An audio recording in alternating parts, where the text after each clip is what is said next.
आज श्री प्रिया प्रियतम, अभी हमने उसकी कोई प्रचार की ऐसी व्यवस्था तो की नहीं है, पर हम बहुत जल्दी उसका एक स्वरूप बता देंगे। आप सब लोगों को वस्त्र भी वैसे ही बनवाने जैसे हम बताएंगे। इस दिन ऐसे वस्त्र, उस दिन वैसे वस्त्र। वर पक्ष वधु पक्ष दो पक्ष होंगे। वर पक्ष में जो लोग आना चाहें वो वर पक्ष में अपना रजिस्ट्रेशन कराएंगे, वधु पक्ष वाले वधु पक्ष में कराएंगे। रहने की व्यवस्था भी अलग अलग है। वर पक्ष वाले वहाँ रुकेंगे बरसाने की तरफ, नंदगांव, क्योंकि बरसाना नंदगांव 6-7 किलोमीटर ही तो हैं, तो नंदगांव की तरफ के जो होटल और धर्मशाला उसमें वर पक्ष के लोग रुकेंगे और बरसाने की तरफ वाले में वधु पक्ष के लोग रुकेंगे।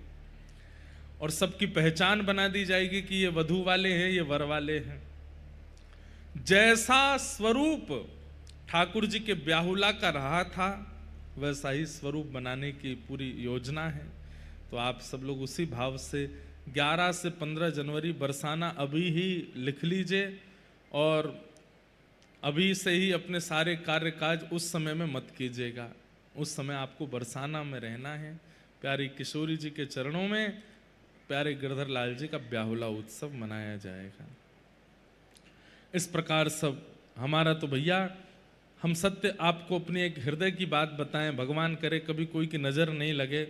जब से प्यारे गिरधर लाल जी हमारे जीवन में आए, हमारा हर दिन उत्सव बना दिया उन्होंने। हर दिन उत्सव होता है, एक दिन भी ऐसा व्यतीत नहीं होता जिस दिन हमारा कोई उत्सव या कोई आनंद उत्साह जीवन में ना रहता हो। इतना सुख प्यारे लाल जी देते हैं। बस हमें ये लगता है कि जो सुख ठाकुर जी हमें प्रदान कर रहे हैं, जो आनंद दे रहे हैं, उसकी बिंदु हम सब पे छिड़क दें, सबको वह सुख दे दें, इसीलिए उत्सव करते रहते हैं। कल हम लोगों ने ठाकुर जी के रास का प्रसंग श्रवण किया। तत्पश्चात भगवान ने कुछ राक्षसों का वध किया।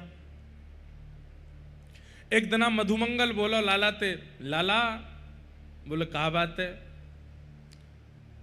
बोले तू ब्राह्मणन के पास जावे, सबरे ब्राह्मण तेरी पूजा करें, तू दैत्यन को जाकर के स्पर्श करे, तेरे स्पर्श से सबरे दैत्य मर जाएं। तू गोपीन के द्वार जावे, सबरी गोपी तो तेरी बलैया ले में तेरी आरती उतारे। तू गौशाला में गैयान के पास जावे तो गैयान के थनते अपने आप दूध निकलने लगे। लाला तू जमुना जी में जावे, कालिया भाग जमुना जी, कालिया नाग जमुना जी छोड़ के भाग जाए। तो हम गोप ग्वालन के पास आवे तो हम गोप ग्वालन के नेत्र सजल है जाएं। तू गिरिराज जी जावे तो गिरिराज जी उठ जाएं। ठाकुर जी बोले कहा कहना चाह रहे हो? बोले मधुमंगल बोले लाला मोह तो ऐसो लगे तो में शक्ति ना है, तो में शक्ति होती तो हम नेक धक्का मारे नेक में गिर जाए, तो में शक्ति ना है। तो ठाकुर जी बोले कौन में शक्ति है? बोले तेरी पोशाक में शक्ति है। ये जो तू पीली पीतांबरी पहने, सिर पे मोर मुकुट धारण करे, कमर में कौंधनी पहने, ये पीली पीतांबरी और ये मोर मुकुट, इनमें शक्ति है। ठाकुर जी बोले अच्छा? बोले हाँ। कहा करूं तो? बोले एक दिन इन्हें मोह पहना दे, ये मोर मुकुट और पीतांबरी मोह पहना दे, मैं भी गोपीन के द्वार जाऊंगा, मैं भी गिरिराज जी के पास जाऊंगा, मैं भी दैत्यन के पास जाऊंगा, मैं भी ब्राह्मणन के पास जाऊंगा, देखूंगा। अगर जो जो तेरे संग हो वो मेरे संग भी भयो तो मैं मान जाऊंगा कि भैया, अगर मेरे संग भयो तो मैं मान जाऊंगा तेरे पीतांबरी और मुकुट में बल है, और मेरे संग नहीं भयो तो मान जाऊंगा लाला में बल है। ठाकुर जी बोले ऐसा मत करियो, भूल के भी मेरो मोर मुकुट और पीतांबरी मत पहन लियो। मधुमंगल बोलो हम बे अब तो मुझे पूरा शक है गयो कि निश्चित ही तेरी पीतांबरी और मोर मुकुट में ही बल है, यही मारे दैवेत मना कर रो है। ठाकुर जी कहकर के चले गए, बोले कि कभी छुइयो मत इन्हें। मधुमंगल बोलो तू तो मेरो मित्र है, प्रेम तनाए देगो तो तुम्हें तो छीन के पहन लूंगा। और एक दिन ऐसे ही भयो, ठाकुर जी जैसे ही यमुना स्नान करने के लिए गए, अपने वस्त्र आदि उतार करके गए, मधुमंगल पीछे से आयो और ठाकुर जी के सबरे वस्त्र लेकर के वहां से भाज गए। अपने वस्त्र उतार करके ठाकुर जी के काजे छोड़ गए हो, और ठाकुर जी के वस्त्र सब पहन लिए, पीताम्बरी पहनी, कौंदनी पहनी, हाथन में बाजूबंद पहने, सिर पर मोर मुकुट पहनो, और ठाकुर जी की वंशी लेकर के जैसे ठाकुर जी चले वैसी चाल चले मधुमंगल। ब्राह्मणन के पास गयो, ब्राह्मणन के सामने खड़े है करके जैसे ठाकुर जी त्रिभंग लली बन करके खड़े है जाएं, अपनी वंशी घुमा में ब्राह्मणन के सामने खड़े है के करन लगो। सो ब्राह्मणन ने धूल उठाए के फेंकी, भग यहाँ ते कहां आगो निकर यहाँ ते, सवेरे सवेरे यज्ञ प्रारंभ भयो नहीं है, अपनो मुंह दिखावे आएगो। मधुमंगल बोलो ब्राह्मणन ने तो भगाए दियो, गोपीन के पास जाए के देखूं। अब गोपीन के यहां जावे, जैसे ठाकुर जी बतिया में गोपीन से वैसे ही बोले, और ठाकुर जी कैसे बात करें, ठाकुर जी गोपीन के पास जाके कहें, अरे भाभी कहाँ बनाए रही हो, तो भीतर तो गोपी के, अरे लाला मैं तो हलवा बनाए रही हूँ खाएगो, और बीच में ही बनाते बनाते हलवा कोई दे दे, बिना भोग लगा गई ठाकुर जी को पवाए दे। मधुमंगल पहुंच गयो, खिड़की पे जाए करके रसोई घर की खिड़की पे खड़े है के बोलो, अरे भाभी कहाँ बनाए रही हो। भीतर ते गोपी बोली, निपूते और कछु काम ना है तो पे हैं, दूर है जाए यहाँ पे, मोह ढक्के बोल, तू बोल लो तेरो उच्छिष्ट सबरो भोग में गिर जाएगो, सुर झूठो है जाएगो, भग यहाँ ते। गोपीन ने भी भगा दियो। मधुमंगल बोलो कछु तो बात है। इतने में ही कंस ने एक केसी नाम का राक्षस भेजा मथुरा से। तो केसी राक्षस ने कंस से पूछा कि आपके शत्रु श्री कृष्ण का हुलिया कैसा है, थोड़ा हमें बताओ। बोले ज्यादा तो हमें नहीं पता है, बस इतना पता है पीताम्बरी पहनता है, मोर मुकुट पहनता है। पहुंच जा। अब यहां मधुमंगल घूम रहा था मोर मुकुट पहन के। इतने में ही केसी राक्षस आ गया। और केसी राक्षस जैसे ही आया महाराज भागा मधुमंगल के पीछे। मधुमंगल तो चौकड़ी मार के भागे, अरे कन्हैया बचाइयो, अरे लाला बचाइयो, अरे लाला देख जे मुकू मारेगो, अरे केसी राक्षस खाए गयो मुकू। ठाकुर जी यमुना जी में स्नान कर रहे हैं। ठाकुर जी ने कही, नाय नाय आज तू ही दिखा पूतना वारे हाथ, तो ते मना करी ना मैंने, मत पहन के जाइयो। लाला तेरे हाथ जोड़ू, आज के बाद कभी मोर मुकुट नहीं पहनूंगा, तू या को देख ले। ठाकुर जी ने तुरंत एक काचनी बांधी और महाराज एक मुष्टिक बना करके केसी जैसे ही पास आयो, ठाकुर जी ने एक मुष्टिक प्रहार कियो और एक मुष्टिक प्रहार में ही केसी मर करके नष्ट है गयो। 8 वर्ष के हैं ठाकुर जी, 8-9 साल की उम्र में तो बड़े बड़े राक्षस मार दें। मधुमंगल बोलो लाला तू ही पहन। मोर मुकुट उतार के ठाकुर जी को दे दियो, पीताम्बरी दे दी। ठाकुर जी बोले एक प्रकार से ये संकेत है, छोटे बालकों को आप बालकृष्ण रूप बना देते हैं, अच्छी बात है, वो ठाकुर जी ही हैं। पर कई जगह तो बड़े बूढ़े बने बने घूम रहे हैं, पीताम्बरी पहन के मोर मुकुट डाल करके। काऊ दिना अगर केसी पीछे पड़ गए हो ना, तो मधुमंगल की तरह चौकड़ी मार के भागोगे, बच नहीं पाओगे। ठाकुर जी बनवे में सुख नहीं है भैया, ठाकुर जी के दास बनवे में सुख है। ठाकुर जी के दास बनो, ठाकुर जी के सखा बनो, ठाकुर जी के सेवक बनो। ठाकुर जी बनवे में सुख नहीं है। हमारी प्रार्थना है छोटे बालकों को ठाकुर जी का रूप बना दो, अच्छा है। वृंदावन प्यारो वृंदावन भजन का जब लॉन्च होना था तो हमसे पूछा गया, तो हमने पहले ही कह दिया मैंने कि छोटे बालक अगर ठाकुर जी के स्वरूप बनेंगे तो अच्छा है। बड़े स्वरूपों को अगर ठाकुर जी के रूप में आप निर्माण करेंगे तो लोगों के चित्त में भेद और दूषित दृष्टि आ जाएगी। अबोध बालक 8-9 वर्ष तक के बालक ठाकुर जी के रूप बन सकते हैं। कल आए थे वो भी छोटे ही बालक थे, वो भी अच्छे लग रहे थे। ज्यादा बड़े लोग जब ठाकुर जी का श्रृंगार कर लेते हैं ना, ठाकुर जी नहीं दिखते उनमें, बहलूपिया दिखता है। इसलिए हमारी प्रार्थना है दास बनो, सेवक बनो, सखा बनो, ठाकुर जी मत बनो। भगवान ने केसी और अरिष्टासुर नाम के दैत्य का वध किया। केसी दैत्य के वध के बाद वृंदावन में एक घाट का निर्माण हुआ जिसका नाम है केसी घाट। यहां कंस ने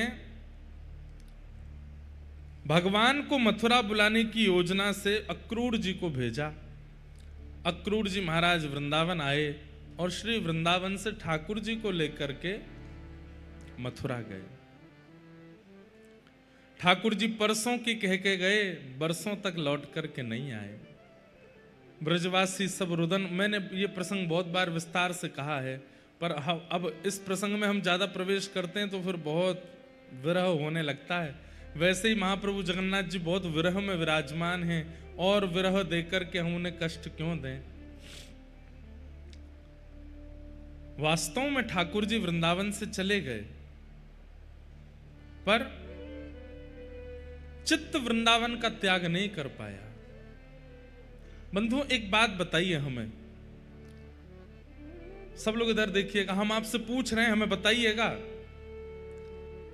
तन से किसी स्थान में रहना आवश्यक होता है या मन से किसी स्थान में रहना आवश्यक होता है? बताइए।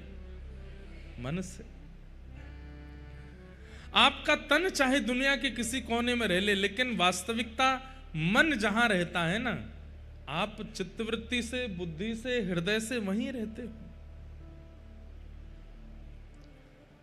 ठाकुर जी तन से चले गए मथुरा, तन से चले गए द्वारिका, तन से चले गए हस्तिनापुर, पर मन में सदा वृंदावन रहता है, सदा वृंदावन की स्मृति रहती है। मन से वृंदावन नहीं गया, मन से श्री राधा रानी नहीं गई, मन से यशोदा मैया, मन से नंद बाबा नहीं गए, मन से मधुमंगल श्रीदामा नहीं गए, मन से यमुना जी नहीं गई, मन से रज नहीं गई।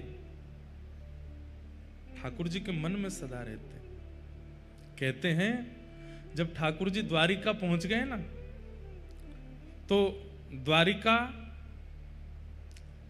पश्चिम में है और पश्चिम से वृंदावन उत्तर की ओर है।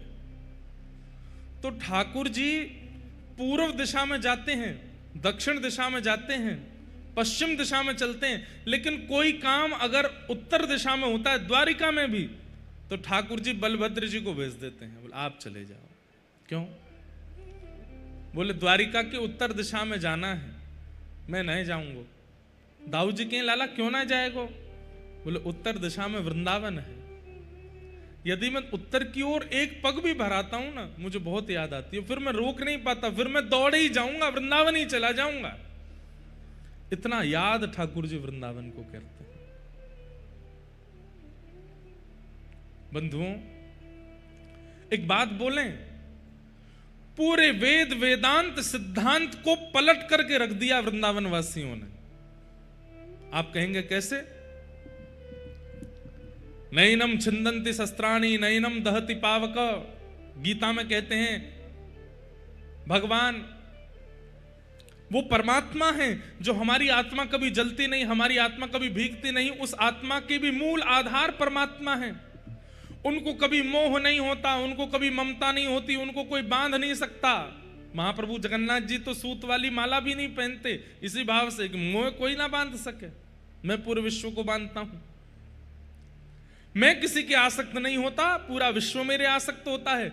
मैं किसी के लिए नहीं रोता, पूरा विश्व मेरे लिए रोता है। ब्रजवासी बोले आओ जरा वृंदावन बताएं आपको।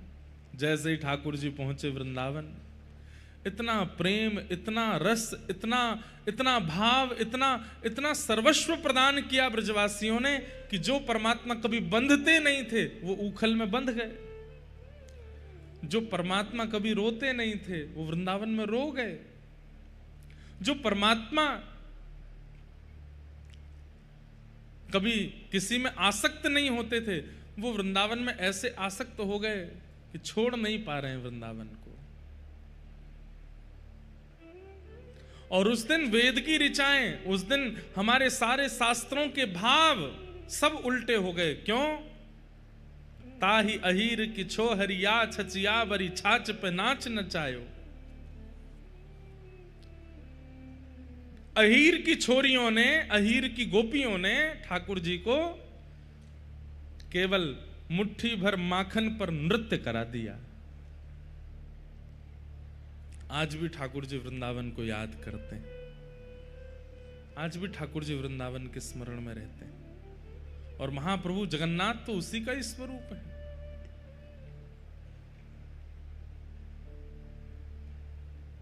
विरह में है ठाकुर जी ब्रजवासियों के।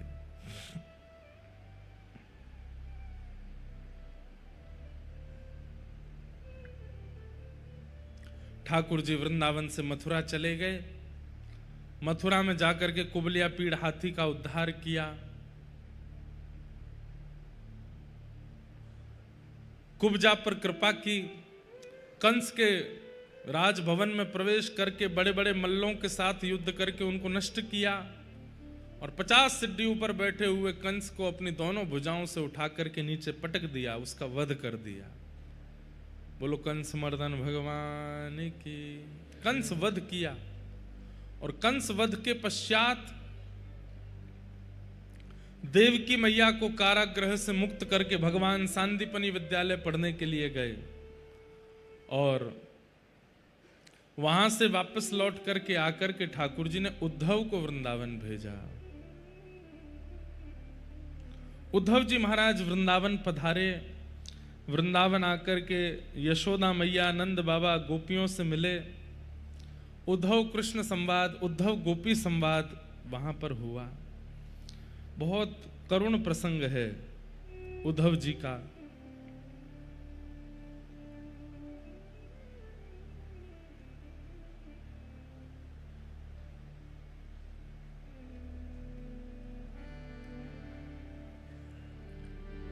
उद्धव जी महाराज वृंदावन आए। वृंदावन आकर के यशोदा मैया, नंद बाबा सबसे मिले। यशोदा मैया के विरह भाव को देख करके उद्धव जी महाराज व्याकुल हो गए। गोपियों के पास गए। गोपियों ने वहां पर भ्रमर गीत गाया। श्री किशोरी जी ने भ्रमर गीत गाया। और दो शाम तक की बात कहकर के गए थे कि मैं शाम तक लौट करके आ जाऊंगा। 6 महीने तक लौट करके नहीं गए। और 6 महीने में उद्धव की ज्ञान की गूदड़ी बन गई। और 6 महीने बाद उद्धव जी महाराज लौट करके जब मथुरा गए तो ठाकुर जी नहीं पहचान पाए कि उद्धव है। प्रेमी का स्वरूप अलग हो जाता है बंधुओं।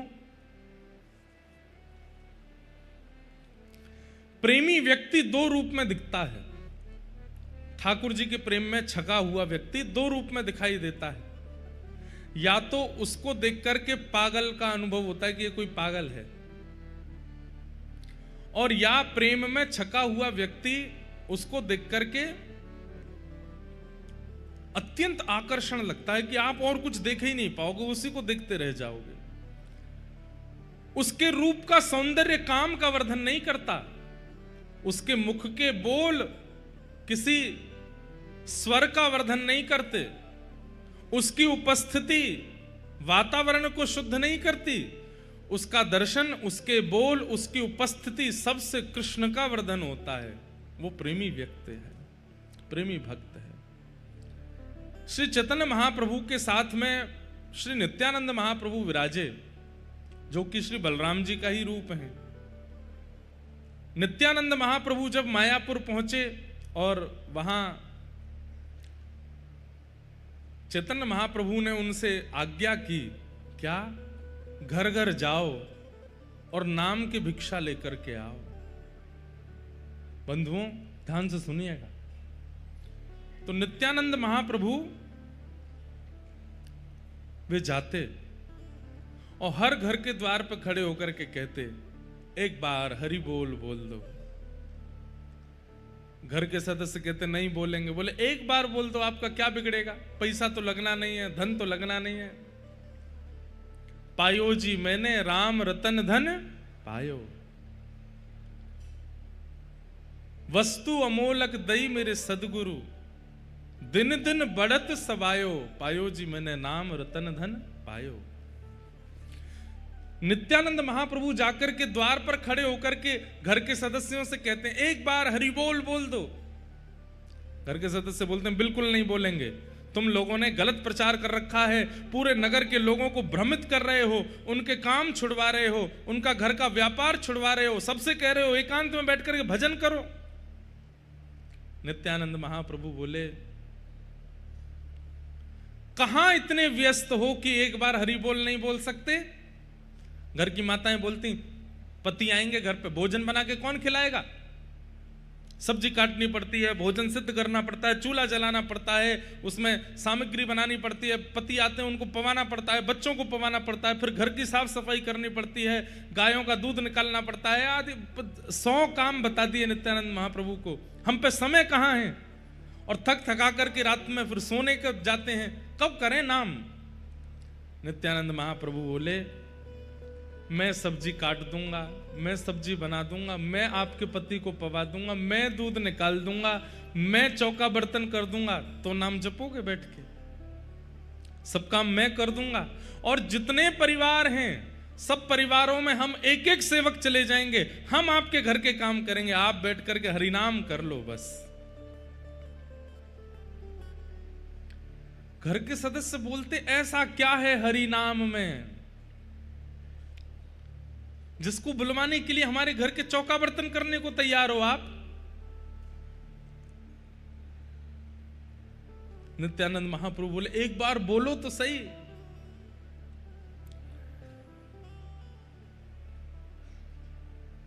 घर के सदस्य कहते हरि बोल।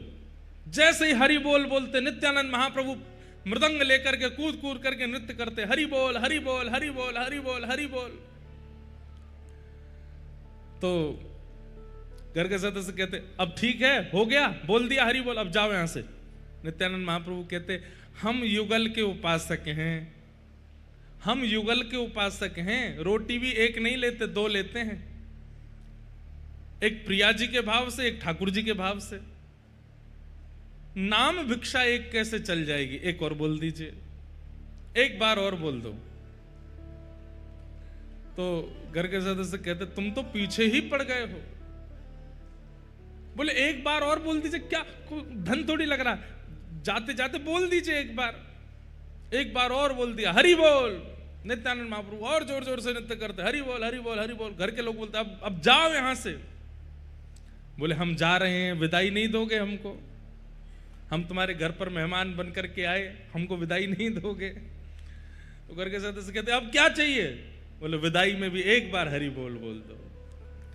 महाराज तीसरी बार जैसे ही हरि बोल बोलते, 3 हरि बोल पूर्ण होते ही जो हरि बोल बोल रहे थे उनके नेत्र बंद हो जाते, रोम रोम पुलकित हो जाता, और वे भी भुजा उठा करके हरि बोल हरि बोल हरि बोल हरि बोल बस 3 बार बुलवाते थे, और 3 बार में तो उद्धार हो जाता था उनका। अमृत है हरि नाम जगत में, अमृत है नाम जगत में, अमृत है हरि नाम जगत में, अमृत है हरि नाम जगत में। इसे छोड़ विषय रस पीना क्या, हरि नाम नहीं तो जीना क्या, हरि नाम नहीं तो जीना क्या, हरि नाम नहीं तो जीना क्या, हरि नाम नहीं। गाइए ओ हरि नाम नहीं तो जीना क्या,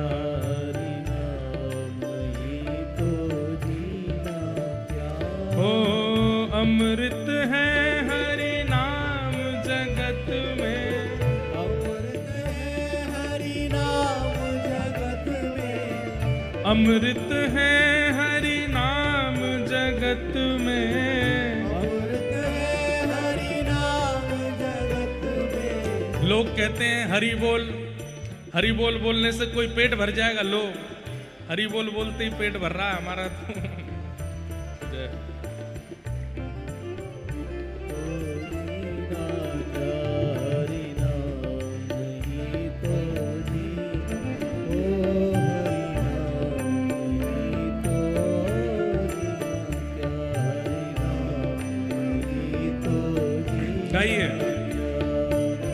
भैया ये बात तो सिद्ध हो गई, हमारी कथा से ठाकुर जी इतने प्रसन्न है कि व्यासपीठ पे ही प्रसाद पवा देते हैं हमको।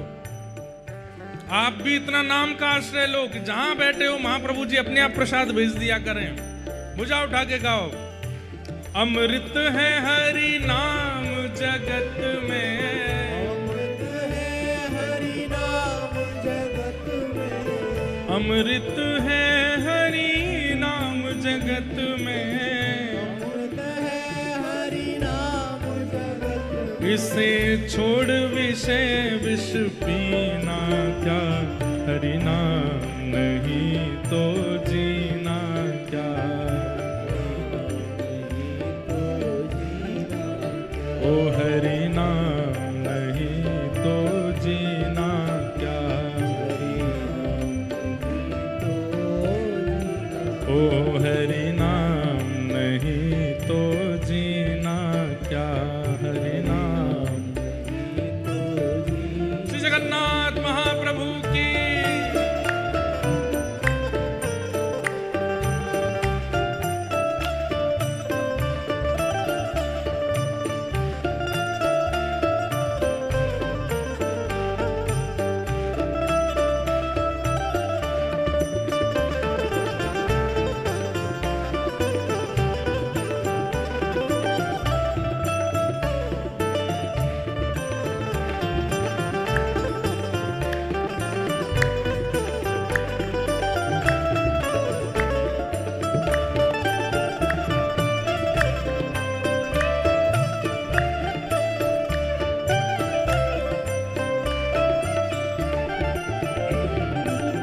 काल सदा अपने रस डोले, ना जाने कब सर चढ़ बोले।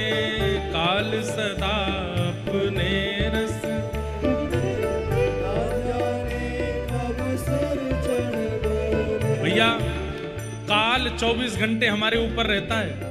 जब मन चाह लेगा तब हमारे प्राण हरण कर लेगा।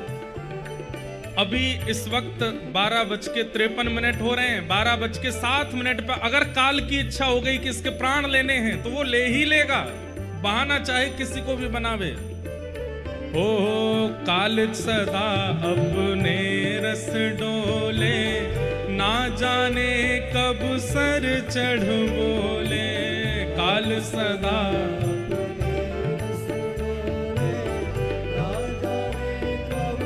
इसलिए क्या करो, हरि का नाम जपो निस्बासर, हरि का नाम जपो निस्बासर, हरि का नाम जपो निस्बासर।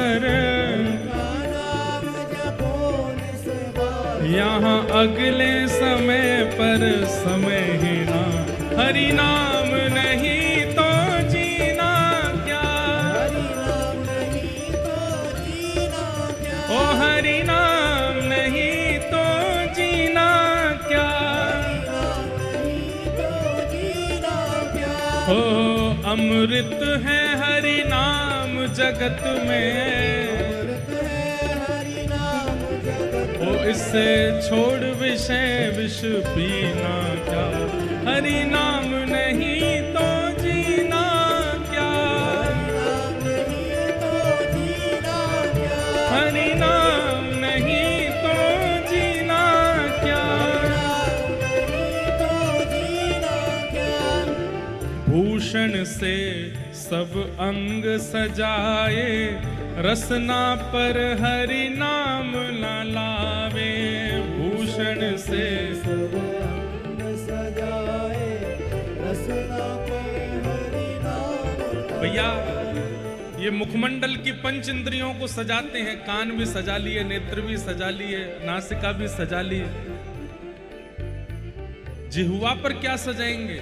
जिह्वा का एक ही आभूषण है, हरि बोल, हरि बोल, हरि बोल। इस जिह्वा का केवल यही आभूषण है। और आभूषण का ध्यान रखना पड़ता है कि कहीं कोई गिर ना जाए, चोरी करने ना जाए। सुबह उठते ही, स्नान करते ही आभूषण पहन लेते हैं हम लोग।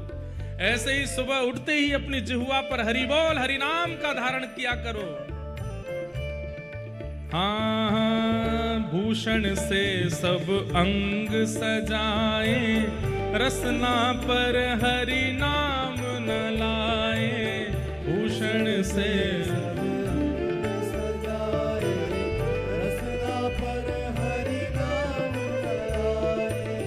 देह पड़ा रह जाए यहीं पर, देह पड़ा रह जाए यहीं पर, देह पड़ा रह जाए यहीं पर, देह पड़ा रह जाए यहीं, तो फिर कुंडल और नगीना क्या, हरि नाम नहीं तो जीना क्या, हरि नाम नहीं तो जीना क्या, हरि नाम नहीं तो जीना क्या, हरि नाम नहीं तो जीना क्या, हो देह पड़ा रह जाए यहीं पर, देह पड़ा रह जाए यहीं, हो फिर कुंडल और नगीना क्या, हरि नाम नहीं तो जीना क्या, तो जीना क्या, ओ हरि नाम नहीं तो जीना क्या, नाम नहीं तो जीना क्या, तीरथ है हरि नाम तुम्हारा, फिर क्यों फिरता मारा मारा, तीरथ है हरि नाम तुम्हारा। फिर क्यों फिरता मारा, भैया अगर आचार्यों की बात मानो, पूर्वाचार्यों की बात सुनो, तो कुछ करने की आवश्यकता नहीं है। एक आसन पर बैठ के केवल हरिनाम का आश्रय ले लीजिए, आपके सबरे काम, सबरे जो भी कुछ करवाना है सब हरिनाम कर देगा, आपको कुछ नहीं करना पड़ेगा। तीरथ है हरि नाम तुम्हारा, फिर क्यों मर फिरता मारा मारा, तीरथ है हरि नाम। फिर क्यों फिरता मारा मारा, अंत समय हरि नाम न आवे, अंत समय हरि, नाम नया है, अंत समय हरि नाम न आवे। अंत समय हरि भैया नाम नया, चाहे कितने भी तीर्थ किए हो, कितनी भी नदियों का स्नान कर लिया हो, कितना भी समुद्र में स्नान कर लिया हो, कितना भी महाप्रसाद पा लिया हो, लेकिन अगर अंतिम श्वास छोड़ते समय हरिनाम जिह्वा पर नहीं आया, सब व्यर्थ हो जाएगा, पूरा जीवन में किया गया परिश्रम खत्म हो जाएगा। तीर्थ ही तीर्थ किए, नदियों में स्नान किया, कथा ही कथा सुनी, लेकिन प्राण निकलते समय हरिस्मरण नहीं हुआ, तो फिर सारे फिर पता क्या होता है, हमारे शास्त्र आज्ञा करते हैं अंते नारायण स्मृति। अगर जीवन भर हरि स्मरण किया और अंत में नारायण का स्मरण नहीं हुआ, तो फिर कटघरे में खड़ा करेंगे यमराज, और कटघरे में खड़ा करके पूछेंगे कितने पुण्य किए, वो बाद की बात है, पहले पाप कितने किए ये बताओ। महाराज पापों के प्रायश्चित तो हो ही गए होंगे ना, हमने तीर्थ भी तो किए, बोले वो तो हो जाते हैं, लेकिन फिर भी थोड़े तो भोगने पड़ेंगे, और उन पापों के लिए फिर हमको नरक जाना पड़ेगा, उसके बाद फिर पुण्यों के लिए स्वर्ग मिलेगा, लेकिन पापों को भोगने के लिए नरक तो जाना पड़ेगा। लेकिन यदि किसी व्यक्ति ने अपनी अंतिम श्वास छोड़ते समय कह दिया हरि बोल, और हरि बोल कहते ही, जगन्नाथ बोलते ही, राधा रमण बोलते ही, श्री वृंदावन बोलते ही अगर प्राण निकल गए, तो फिर चाहे जीवन में कितने पाप किए हों, कटघरे में खड़ा नहीं, सीधे नेत्र खुलेंगे तो कहां पाओगे, साक्षात शंख चक्र गदा पद्मधारी श्रीमन नारायण अपनी गोद में लेकर के बैठे होंगे, फिर कोई और अन्य स्थान पर नहीं जाना पड़ेगा। अंत समय हरि नाम न आवे, हाँ हाँ तीरथ है हरि नाम तुम्हारा, फिर क्यों में फिरता मारा मारा, तीरथ है हरि नाम तुम्हारा, फिर क्यों फिरता मारा मारा, अंत समय हरि नाम न आवे, अंत समय हरि नाम न आवे, अंत समय हरि नाम न आवे, समय हरि नाम न ओ फिर काशी और मदीना क्या, हरि नाम नहीं तो जीना क्या, नहीं तो जीना क्या, ओ हरि नाम नहीं तो जीना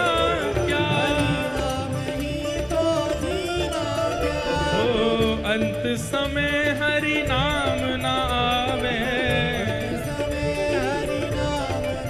हो फिर काशी और मदीना क्या, हरि नाम नहीं तो जीना क्या, हरि नाम नहीं तो जीना क्या। मैया तेरे पाँव पड़ूं एक बार हरि बोल, हे भैया तेरे पाँव पड़ूं एक बार हरि बोल, हे मैया तेरे पाँव पड़ूं एक बार हरि बोल, मेरे भैया तेरे पाँव पड़ूं एक बार हरि बोल। ओ मैं तो नाम गुण गाऊंगा हरि हरि हरि बोल,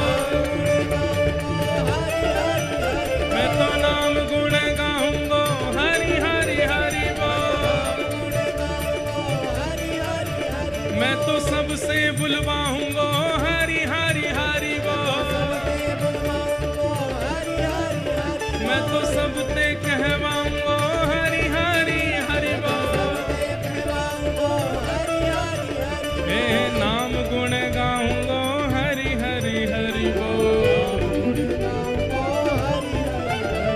हाँ नाम गुण गाऊंगा हरि हरि हरि बोल। ओ मैं तो जगते बुलवाऊंगा हरि हरि हरि बोल, मैं तो जग से बुलवाऊंगा हरि हरि हरि बोल। अपने आसपास जो आपके बैठे हैं उनके आगे हाथ जोड़ के कहो, भैया तेरे पाँव पड़ूं एक बार हरि बोल, भैया तेरे पाँव पड़ूं एक बार। जो नहीं बोल रहे पाँव पकड़ लो उनके, एक बार हरि बोल, यहाँ एक बार हरि बोल, एक और बार हरि बोल, अब तो बार बार हरि बोल। अरे भैया तेरे पाँव पड़ूं एक बार हरि बोल। अच्छा मुझे एक दो दिख रहे हैं वो बेचारे पाँव पड़ रहे हैं, बगल वाला फिर भी नहीं बोल रहा है, धन्य है। एक बार हरि बोल और एक बार बोल दे तो बोले एक और बार हरि बोल, और एक और बार बोले तो बोलो बार बार हरि बोल। अब तो बार बार हरि बोल, अब तो बार बार हरि बोल, अब तो बार बार हरि बोल, अब तो बार बार हरि बोल, अब तो बार बार हरि बोल। ए हरि बोल हरि बोल हरि बोल, ए हरि बोल हरि बोल, हाँ हाँ हरि हरि हरि हरि हरि हरि हरि बोल, हाँ हरि हरि हरि हरि हरि हरि हरि बोल। हे मैया तेरे पाँव पड़ूं एक बार हरि बोल, मेरे भैया तेरे पाँव पड़ूं एक बार हरि बोल। अरे लाली तेरे पाँव पड़ूं एक बार हरि बोल, ओ प्यारे लाला तेरे पाँव पड़ूं एक बार हरि बोल। अरे एक बार हरि बोल, दो बार हरि बोल, एक और बार हरि बोल, अब तो बार बार हरि बोल। ए हरि बोल हरि बोल हरि बोल, ए हरि बोल हरि बोल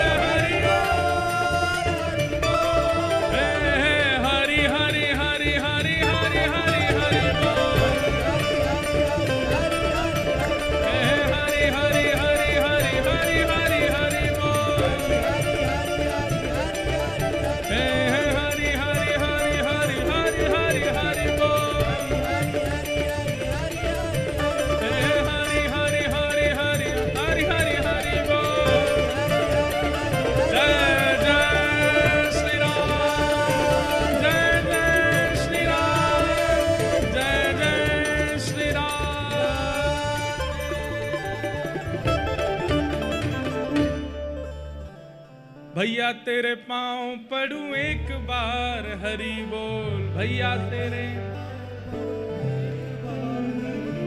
एक और बार, हरि बोल अब तो बार बार, हरि बोल। क्यों? अमृत है हरि नाम जगत में, अमृत है हरि नाम, इसे छोड़ विषय विष पीना क्या, हरि नाम नहीं तो जीना क्या, हरि नाम। बंधुओं, ये जगन्नाथपुरी, ये धाम, ये नाम का प्राकट्य स्थली है। यहां नाम प्रकट होता है। श्री चैतन्य महाप्रभु, अरे कहां तक कहें, जिन्होंने पूरे विश्व में महामंत्र नाम की जागृति फैला दी, वे इसी धाम पर रहे। जिनके नाम के आगे नामाचार्य लग गया, कोई शास्त्राचार्य होता है, कोई वेदाचार्य होता है, पर नामाचार्य श्री हरिदास ठाकुर वे यहां रहे। एक स्थान है सिद्ध बकुल उसको कहते हैं। जैसे हमारे वृंदावन का तटीय स्थान है, हमारे वृंदावन का निधिवन है, हमारे वृंदावन में सेवा कुंज, ये गुप्त अंतरंग रस के स्थान है। ऐसी जगन्नाथपुरी में सिद्ध बकुल एक स्थान है, जहां पर नामाचार्य श्री हरिदास ठाकुर विराजते थे। 3 लाख नाम रोज करते थे चैतन्य। और क्योंकि जन्म से यवन कुल में जन्मे थे, हिंदू नहीं थे वे, लेकिन भैया चैतन्य महाप्रभु ने उनका ऐसा यश करवाया।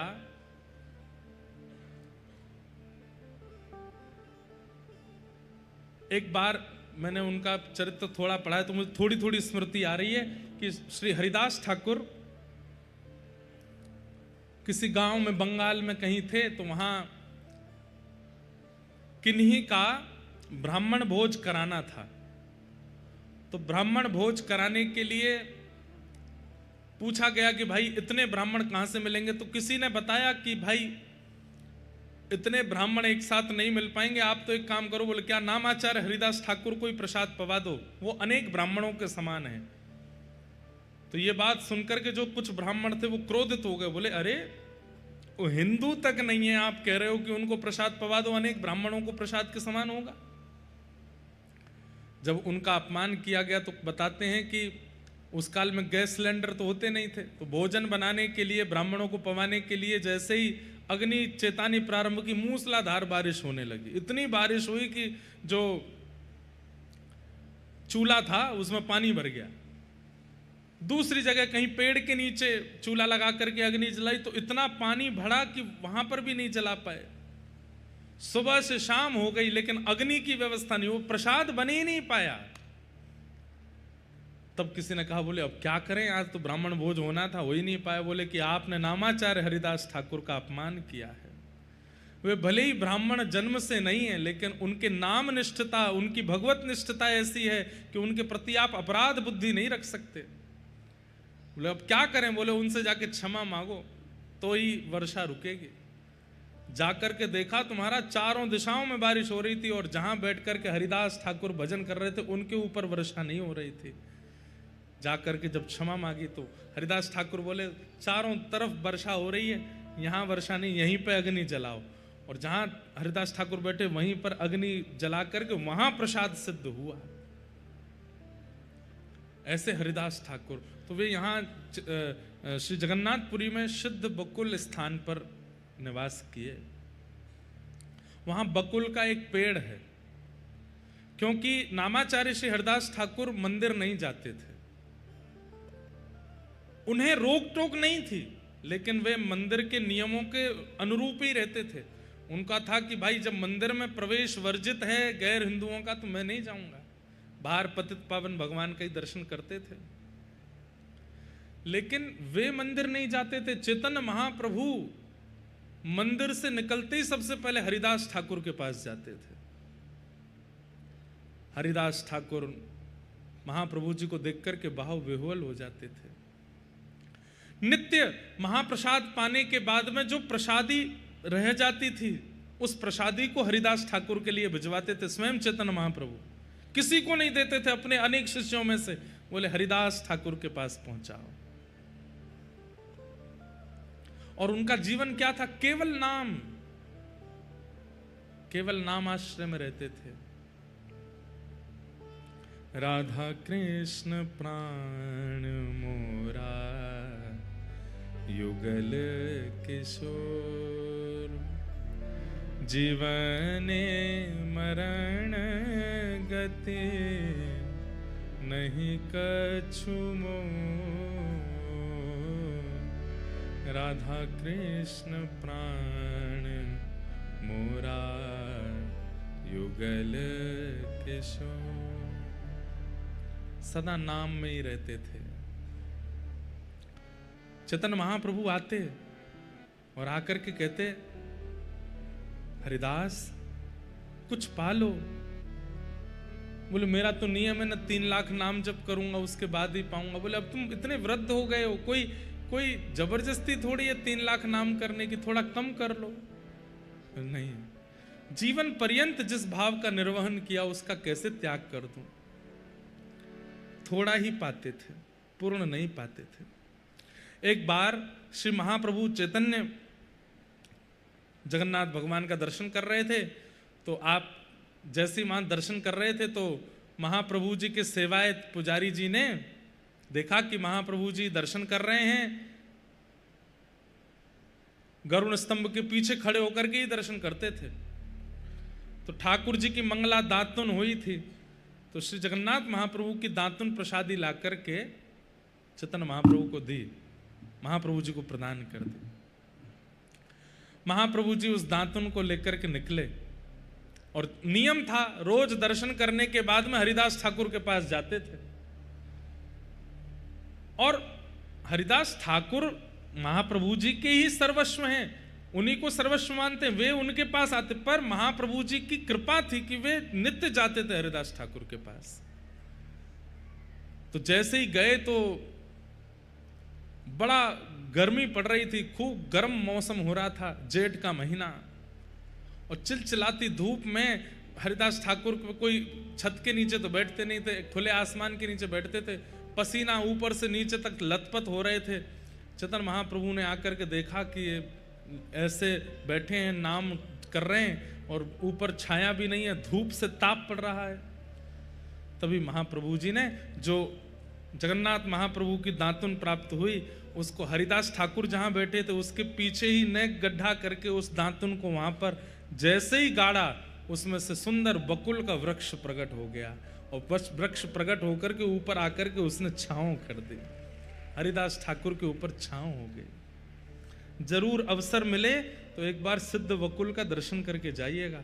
वो वृक्ष नहीं है, वो सामान्य कोई पेड़ नहीं है, महाप्रभु जगन्नाथ जी की दातुन ही इतने बड़े वृहद रूप में प्रकट हुई है उसके। और आप देखेंगे वो भीतर से पेड़ पोला है, भीतर से बिल्कुल खाली है, और ऊपर उस पर घना वृक्ष पत्ते प्रकट है। महाप्रभु चैतन्य ने अपने हाथ से उसको स्थापित किया और उसके नीचे बैठ करके श्री हरिदास ठाकुर नामाचार्य, जब उन्होंने छाया का अनुभव किया तो ऊपर देखा वृक्ष खड़ा है, सामने देखा तो चैतन्य महाप्रभु खड़े हैं। इतना नाम जब किया था श्री हरिदास ठाकुर जी ने उस वृक्ष के नीचे बैठ के कि उसके पत्ते में लिखा था हरे कृष्ण कृष्ण कृष्ण हरे हरे, हरे राम राम राम हरे हरे। यानी कि सिद्ध वकुल के पत्तों में महामंत्र प्रकट हो गया था। चैतन्य महाप्रभु आकर के अपने भावावेश लीला में जब महाप्रभु जी प्रवेश कर गए गंभीरा में, सिद्ध स्थिति में पहुंच गए थे, तब चैतन्य महाप्रभु एक दिन हरिदास ठाकुर के पास गए और कहा, मैंने सुना है 5 दिन हो गए तुमने अन्न नहीं पाया। हरिदास ठाकुर बोले, क्योंकि मुझे पता चल गया है कि अब क्या होने वाला है। तो क्या होने वाला है? बोले, आप अपनी नित्य लीला विराम देने वाले, और हे महाप्रभु जी, मैं उस लीला का दर्शन नहीं कर पाऊंगा। जिन चैतन्य महाप्रभु की बाल लीला देखी है, जिन चैतन्य महाप्रभु का युवा अवस्था देखी है, जिन महाप्रभु जी का हमने सन्यास देखा है, जिन महाप्रभु जी का हमने जगन्नाथ में आकर के उन्माद नृत्य देखा है रथ यात्रा के आगे, उनका लीला प्रवेश में देख नहीं पाऊंगा। इसलिए आपसे पहले मैं लीला विश्राम करके जाऊंगा धराधाम से, इसलिए मैंने अन्न त्याग दिया। और मेरा अन्य, मेरा सर्वस्व, मेरा जीवन तो नाम है ना।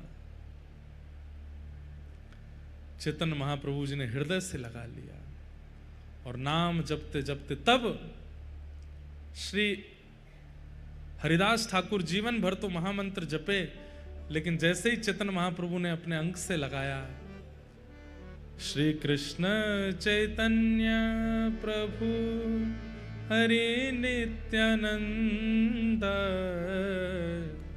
हरे कृष्ण हरे राम, श्री राधे गोविंद।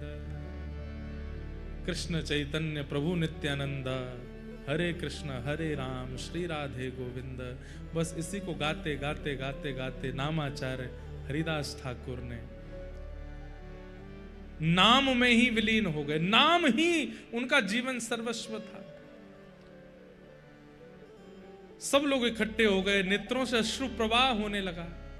कोई बोला इनके लिए तो विमान बनाना चाहिए, कोई बोला इनके लिए तो ऐसी व्यवस्था करनी चाहिए, कोई बोला इनके लिए तो ऐसे करना चाहिए। चैतन्य महाप्रभु बोले ना विमान बनेगा ना अर्थी बनेगी। तो हरिदास ठाकुर को अपनी गोद में उठाया चैतन्य महाप्रभु ने और अपनी गोद में लेकर के पूरी जगन्नाथपुरी में भ्रमण किया, श्री मंदिर की परिक्रमा की और जगन्नाथपुरी से गुंडीचा तक सब जगह भ्रमण करते रहे हाथ में लेकर के। हजारों लाखों वैष्णव पीछे चल रहे हैं नाम जप करते हुए, और चैतन्य महाप्रभु नेत्रों से अश्रुपात करते हुए हरिदास ठाकुर को लेकर के चल रहे हैं। स्वर्ग द्वार के पास में स्वयं चैतन्य महाप्रभु ने समुद्र नारायण भगवान की गोद में हरिदास ठाकुर को समाधि प्रदान की। और समाधि प्रदान करने के बाद चैतन्य महाप्रभु कहे अब तो उत्सव होगा। आचार्य उत्सव मनाया जाता है, लेकिन उत्सव की हम 1 रुपया भी ना तो राजा से लेंगे ना किसी सेठ से लेंगे, कुछ नहीं लेंगे। तो बोले कैसे करेंगे उत्सव? श्री चैतन्य महाप्रभु सिंह द्वार पर बैठ गए और एक अचला जो अपने कंधे पर डालते थे उसी को बिछा लिया सामने, और सबसे हाथ जोड़ करके बोले केवल महाप्रसाद की भिक्षा दे दो, हरिदास ठाकुर का उत्सव करना है। आनंद बाजार में भीड़ लग गई, लोग जा जा करके महाप्रसाद लेकर के आवे और सिंह द्वार पे चैतन्य महाप्रभु को प्रदान करें। और फिर महाप्रभु जी ने उसी भिक्षा के महाप्रसाद से पूरी जगन्नाथपुरी का उत्सव किया। हरिदास ठाकुर ऐसे नामाचार्य हरिदास जिन्होंने जीवन नाम को प्रदान कर दिया। और बंधुओं एक बात कह दें आपसे, इस कलिकाल में नाम ही हम जीवों का, मेरे और आपके माता पिता केवल हरि नाम है। ये युगल नाम ही हमारा माता पिता है। जिस प्रकार जीवन में अति संकट आने पर बालक अपने माँ को खोजता है, पिता को खोजता है, हम संकट आने पर माता पिता को ढूंढ नहीं पा रहे हैं। इसी के लिए कथाएं होती हैं। कथा में वक्ता आकर के बताते हैं तुम्हारे माँ तुम्हारे पिता हरि नाम है। ये ह और र ये 2 अक्षर ही हमारे माता पिता हैं, इनका आश्रय लो। यही इस कलिकाल रूपी राक्षस से हमको बचा सकते हैं। और कोई आप कितने भी नियम साधन कर लीजिए और कोई साधन आपका उद्धार नहीं कर पाएगा इस कलिकाल में, केवल नाम। इसलिए नाम जपो, नाम आश्रय ले लो। नाम के बिना एक क्षण भी व्यतीत मत करो। जैसे धन कमाने वाले व्यक्ति के चित्त में सदा धन कैसे कमाऊं, धन कैसे कमाऊं, धन कैसे, यही चिंतन चलता रहता है। कामी व्यक्ति के चित्त में काम ही काम चलता रहता है। लोभी व्यक्ति के चित्त में ये कैसे मिलेगा वो कैसे मिलेगा, यही चलता रहता है। मेरे और आपके चित्त में केवल नाम ही घूमता रहे। जगन्नाथ श्री जगन्नाथ श्री जगन्नाथ श्री जगन्नाथ श्री जगन्नाथ, राधा रमण राधा रमण राधा रमण राधा रमण, राधा वल्लभ राधा वल्लभ राधा वल्लभ राधा वल्लभ। ऐसे ही गिरधर लाल गिरधर लाल, ये नाम ही चलता रहे। एक क्षण के लिए भी नाम हमारे चित्त का त्याग ना करे, हम नाम का त्याग ना करें, तो ही इस कलिकाल में निवृत्ति हो सकती है, नहीं तो नहीं। हरे कृष्ण कृष्ण कृष्ण हरे हरे, हरे राम राम राम हरे हरे। गाइए, हरे कृष्ण कृष्ण कृष्ण हरे हरे, हरे राम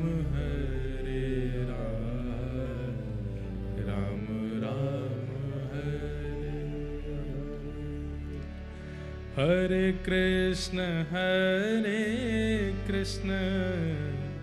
कृष्ण कृष्ण हरे हरे, हरे राम राम राम हरे हरे।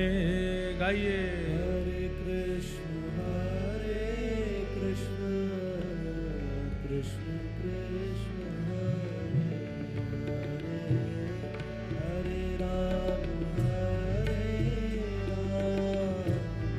राम राम हरे। ओ हरे कृष्ण कृष्ण कृष्ण हरे हरे, हरे राम राम राम हरे हरे। हरे कृष्ण कृष्ण कृष्ण हरे हरे, हरे राम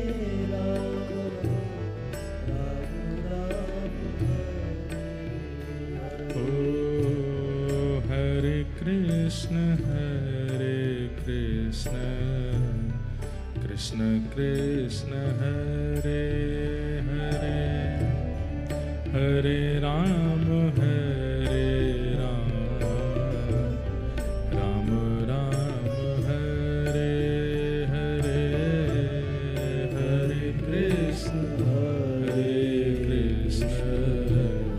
कृष्ण कृष्ण हरे हरे, हरे राम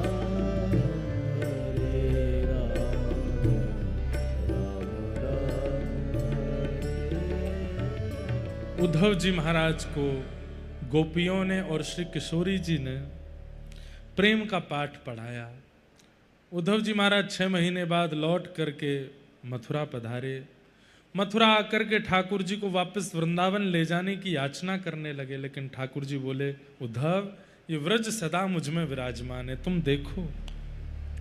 इस प्रकार उद्धव पर अनुग्रह करके ठाकुर जी ने फिर मथुरा में 17 बार चढ़ाई की, जरासंध ने उसको हरा दिया। 18वीं बार ठाकुर जी रण छोड़ के द्वारिका में विराज गए। बोलो द्वारिकाधीश की। द्वारिका जाकर के ठाकुर जी ने पहले तो बलभद्र भैया का रेवत राजा की पौत्री से, रेवती से श्री बलराम जी का विवाह हुआ। बोलो रेवती रमण भगवान की। बलराम जी की पत्नी का नाम क्या है? रेवती। और ये कौन है? रेवती रमण। जैसे ये राधा रमण है, ये रेवती रमण है। रेवती के साथ में बलराम जी, बड़ी सुंदर कथा है कि रेवती जो थी, बलराम जी जब धराधाम पर थे, आपकी हाइट कितनी थी पता है?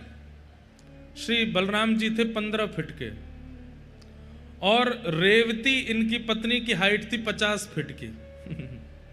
क्यों? बोले सतयुग में लोगों की हाइट होती है 50 फीट, त्रेता में हाइट आधी हो जाती है 25 फीट, उससे आधी हो जाती है 12.5 फीट द्वापर में, और कलयुग में बिल्कुल ही आधी हो जाती है 6-6.5 फीट। घोर कलयुग में और कम हो जाएगी 3 फीट। और घनघोर कलिकाल में तो बताते हैं कि तुलसी आदि जैसे छोटे छोटे पौधों के नीचे ही हम लोग छाया लिया करें, इतने छोटे से रह जाएंगे। कहीं तो ऐसा भी लिखा है 10-11 साल की उम्र में तो बच्चे दादी दादा बन जाएंगे। इतनी कम उम्र हमारी आयु, बड़ा खतरनाक कलयुग आने वाला है। तो रेवती जो थी, इनका जन्म हुआ था सतयुग में और श्री बलभद्र जी का प्राकट्य हुआ द्वापर में। बोले कैसे जोड़ी बनी? बोले रेवती जो हैं, इनके दादाजी राजा रेवत, वो इतना प्रेम करते थे अपनी रेवती पौत्री से, बेटा की बेटी से। उन्होंने कहा कि अपनी पौत्री के लिए मैं सामान्य वर को नहीं ढूंढूंगा, ब्रह्मा जी से पूछ के आऊंगा कि मेरी बेटी के लिए सुयोग वर कौन है, उसी से ब्याह करूंगा। तो रेवत राजा ब्रह्मा जी के पास गए। ब्रह्मा जी का दिन बहुत द्रुत गति से चलता है। सतयुग त्रेता द्वापर कलयुग, सतयुग त्रेता द्वापर कलयुग, सतयुग त्रेता द्वापर कलयुग जब 71 टाइम्स बीत जाते हैं, तब ब्रह्मा जी का एक दिन होता है। मतलब कलयुग 71 बार बीत जाएगा, सतयुग त्रेता द्वापर कलयुग, तब ब्रह्मा जी का एक दिन होगा। तो मतलब ब्रह्मा जी के एक सेकंड में मेरे 2-4 जन्म हो जाते होंगे, इतना। और ऐसे ब्रह्मा जी के 100 साल जब पूरे होते हैं, तब भगवान का एक दिन होता है। सोचो, इसलिए उस क्षेत्र में तो जाओ ही मत, यहीं जगन्नाथ ही रहे आओ, वृंदावन ही रहे आओ।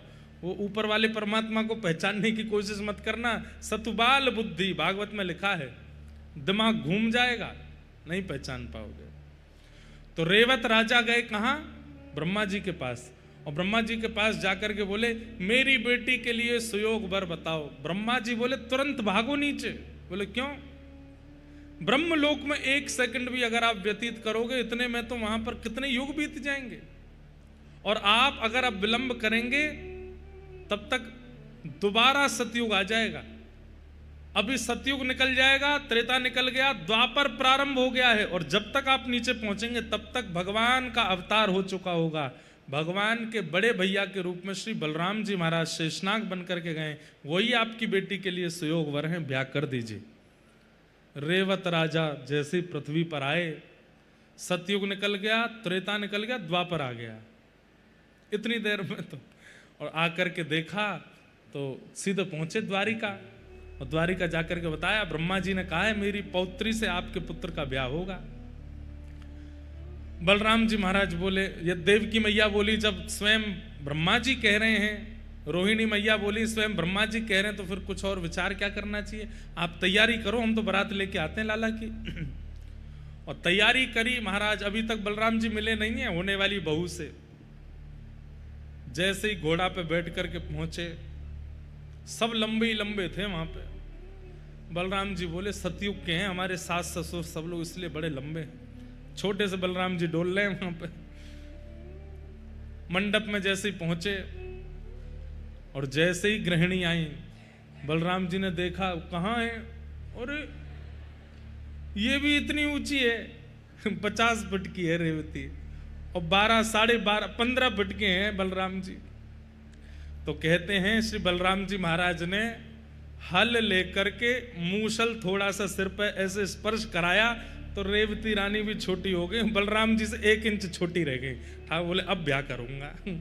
तब उनका ब्याह हुआ। ऐसे विनोद में कथा सुनाते हैं। लेकिन एक बहुत प्रमाणित बात, रेवत राजा ने अपने पौत्री के ब्याह में दहेज क्या दिया? बोले मेरी कन्या, मेरी पुत्री, मेरी पौत्री जिस नगर में निवास करेगी, वो पूरा नगर स्वर्ण का होगा। और पूरी द्वारिका को स्वर्ण मंडित बलराम जी के दादा ससुर जी ने करवाया। और पूरी द्वारिका स्वर्ग की नगरी कहलाने लगी। क्यों? क्योंकि वहां स्वर्ण मंडित हो गया। पूरे स्वर्ण से नगरी को मंडित किया। यही दहेज दिया था रेवत राजा के, रेवती और श्री बलराम जी के ब्याह में। बोलो श्री बलभद्र भगवान की। इन्हीं की कृपा से ही द्वारिका स्वर्ण की है। ऐसे रेवत राजा के साथ में, रेवती के साथ में श्री बलराम जी का ब्याह हुआ। अब आई इनकी बारी। नारद जी महाराज ने आकर के इनकी जन्मपत्री देखी। देवकी मैया बोली कब ब्याह होएगा मेरे लाला को? नारद जी महाराज तो उंगलियां गिननी प्रारंभ करी, यहां से यों यों गिनते गए, गिनते गिनते गिनते गिनते गिनते गिनते उंगलियों में वो खाने कम पड़ गए। तो अपने साथ में सेवकों से बोले तुम भी गिनते जाओ, बोले तुम भी गिनते जा रहे हैं, वो भी कम पड़ गए और बुलाए तुम भी गिनो। देव की मैया से बोले आप भी गिनो, सबकी गिनती मिलाई तब भी महाराज पूरी नहीं बैठी। देव की मैया बोले गिन क्या रहे हो? बोले ब्याह गिन रहा हूं। बोले कितनी गिनती हो गई? बोले 500 तो हो गई अभी तक। टोटल कितने होंगे? बोले 16,108। मैया असंख्य ब्याह लिखे आपके लाला के। तो बंधुओं 16,108 ब्याह भी नहीं है ठाकुर जी के। ब्रह्मांड में आने वाली छोटी से छोटी चींटी से लेके हाथी तक सब ठाकुर जी की पत्नी है। ठाकुर जी सबके पति हैं। ये पूरा ब्रह्मांड ठाकुर जी का है। वो जगत पति हैं, इसीलिए उनको जगन्नाथ कहा जाता है। वो मेरे भी पति हैं, आपके भी पति हैं। अभी यहाँ गिरगिट डोल रहा था मंच पे, मैं तो डर गया उसको देख के। उसके भी पति हैं। पता है आपको, ये गिरगिट के रूप में, कबूतर के रूप में, ऐसा मैंने सुना है, ये कोई पूर्व के पदभ्रष्ट महापुरुष आते हैं और कथा सुनते हैं। और वो मुझे 4 दिन से दिख रहा है गिरगिट, अभी यहीं था। और वे कथा सुनते हैं और कथा के बाद वो अंतर ध्यान हो जाएंगे, उनकी मुक्ति हो जाएगी, ऐसा सुनते हैं। कबूतर आते हैं कई कथाओं में, बैठ करके पूरी कथा सुनते हैं छुप के, पता नहीं चलता। ऐसी कई जीवों के रूप में पूर्व के कोई अपराध के कारण, कोई भजन निष्ठ अपराध के कारण गिरगिट आदि बन जाते हैं। तो कथा सुनते हैं, कथा सुन के अपना उद्धार करते हैं। तो मैं ये कह रहा था, चेंटी के भी भगवान है, पति हैं ठाकुर जी। 16,108 पर आश्चर्यचकित मत हुआ करो। इस वक्त गिनती इतनी बताती है कि 8 अरब जनसंख्या है, उससे अधिक होगी विश्व की। 8 अरब पत्नियां हैं ठाकुर जी की केवल मानव रूप में। इस वक्त पक्षियों को अलग मानिएगा, जलचरों को अलग मानिएगा, थलचरों को अलग मानिएगा, ये भी सब पति हैं, पत्नी हैं भगवान की। सबके पति हैं भगवान, जगत पति हैं भगवान। परंतु 16,108 कौन हैं? जैसे हम सबके प्रतिनिधि एक, वायु के प्रतिनिधि एक, पृथ्वी के प्रतिनिधि एक, जल के प्रतिनिधि एक, ऐसे ही पूरे ब्रह्मांड के प्रतिनिधि 16,108 आए और उनसे ठाकुर जी ने ब्याह किया। ये ठाकुर जी का ब्रह्मांड से ब्याह है। लेकिन प्रथम विवाह ठाकुर जी का हुआ साक्षात लक्ष्मी स्वरूपा श्री रुक्मणी जी से। भगवान का कौंडनपुर के राजा, उनकी पुत्री रुक्मणी जी के साथ में विवाह हुआ, वही लक्ष्मी है। तत्पश्चात भगवान का दूसरा विवाह सत्यभामा के साथ, तीसरा विवाह जाम्बती के साथ, दूसरा विवाह जाम्बती के साथ, तीसरा विवाह सत्यभामा के साथ, चौथा विवाह यमुना महारानी के साथ, श्री यमुना जी के साथ में ठाकुर जी का विवाह हुआ। इस प्रकार अष्ट प्रमुख विवाह, 16,100 राजकुमारियां को बंदी बना रखा था भौमासुर ने, वहां से ठाकुर जी ने मुक्त करा के उनसे विवाह किया। कुल मिलाकर के 16,108 ठाकुर जी के विवाह हुए। आगे राजा नृण के ऊपर ठाकुर जी ने कृपा की। नृण के ऊपर कृपा करने के बाद भगवान ने श्री नारद जी महाराज को अपनी गृहचर्या का दर्शन कराया। ठाकुर जी इतनी पत्नियों के साथ कैसे रहते हैं, नारद जी ने दर्शन किया। हर पत्नी के साथ अलग अलग रूप बना करके ठाकुर जी रहते हैं, सब पत्नियों को सुख देते हैं। इस प्रकार भगवान की गृहचर्या, नित्यचर्या सबका दर्शन करते हुए नारद जी महाराज आनंदित हो गए। भगवान ने कुरुक्षेत्र में जाकर के सूर्य ग्रहण काल में ब्रजवासियों से मिलन किया। मैंने एक दिन कथा में सुनाया था। भगवान के परम सखा श्री सुदामा जी, उनके साथ ठाकुर जी का मधुर संवाद हुआ। सुदामा जी द्वारिका गए, द्वारिका में जाकर के मधुर ठाकुर जी का दर्शन किया। ठाकुर जी ने सर्वस्व प्रदान किया। भगवान के वंशधर समस्त यदुवंशियों को ठाकुर जी ज्ञान उपदेश करते हैं, परंतु ये सुनते नहीं है। क्यों? अति सामीप्य में दोष होता है। एक बात बताएं हम आपको, आप लोग हमारी कथा सामने बैठ करके सुनते हो, हमसे ज्यादा मिलते नहीं हो, इसीलिए हमारी कथा समझ में आ रही है। अगर हमारे साथ 24 घंटा रहने लग जाओगे तो हमारी बातों का कोई असर आपके ऊपर नहीं होगा। संग में रहने वाले, नित्य परिकर का टैग लगा करके घूमने वाले लोगों पर बातों का कोई असर नहीं होता। चाहे कितना भी सुंदर आप प्रवचन कर लीजिए, कितने भी सुंदर वाक्य कह लीजिए, कई लोगों की इच्छा होती, महाराज जी आप अपने संग रख लो, अगर अपना कल्याण चाहते हो तो हमारे संग मत रहिएगा। क्यों? कभी कभी कथा सुन लीजिए, कहीं कहीं कथा में आ जाइए, उसी से ही उद्धार होगा, क्योंकि कली